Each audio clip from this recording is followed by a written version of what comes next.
দর্শক, দেশে এবং বিদেশে যারা রয়েছেন সকলকে এমআরবি নিউজ টিভির পক্ষ থেকে আমি সাংবাদিক মাহবুব রহমান বিপ্লব আপনাদেরকে জানাচ্ছি আন্তরিক শুভেচ্ছা। রংপুর ২ বদরগঞ্জ তারাগঞ্জ আসনে জাতীয় সংসদ নির্বাচন উপলক্ষে আইন শৃঙ্খলা পরিস্থিতি স্বাভাবিক রাখতে আজ থেকে প্রস্তুতিমূলক বাংলাদেশ সেনাবাহিনী বিভিন্ন এলাকায় টহল ও ভোটকেন্দ্র পরিদর্শন শুরু করেছেন।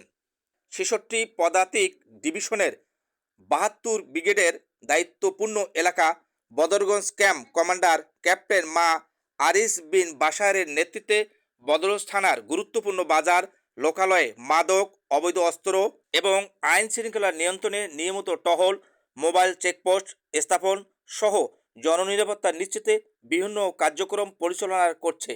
পাশাপাশি বদরগঞ্জের 10টি ইউনিয়নের মধ্যে প্রত্যন্ত এলাকাতে নিয়মিত টহল পরিচালনা করে সাধারণ মানুষের মনে নির্বাচনের জন্য আইন শৃঙ্খলা পরিস্থিতি স্বাভাবিক বিরাজমান আছে এমন বিদ্যমান ধারণা প্রদানে সেনা নিয়মিত কাজ করে যাচ্ছে। ক্যাপ্টেন কমান্ডার ইতিমধ্যে বদরগঞ্জের সকল ভোট কেন্দ্র সমূহ পরিদর্শন করে এর মধ্যে ঝুঁকিপূর্ণ কেন্দ্রগুলোর করণীয় সম্পর্কে পুলিশ ও স্থানীয় প্রশাসনের দায়িত্ব পালনে দিক নির্দেশনা দিয়েছেন। ক্যাপ্টেন বাশার বলেন, সকল ভোট কেন্দ্রসমূহে তথ্য হালনাগাদ করা সহ কেন্দ্রগুলো সার্বক্ষণিক মনিটরিং এর জন্য ব্যবস্থা গ্রহণ করা হয়েছে।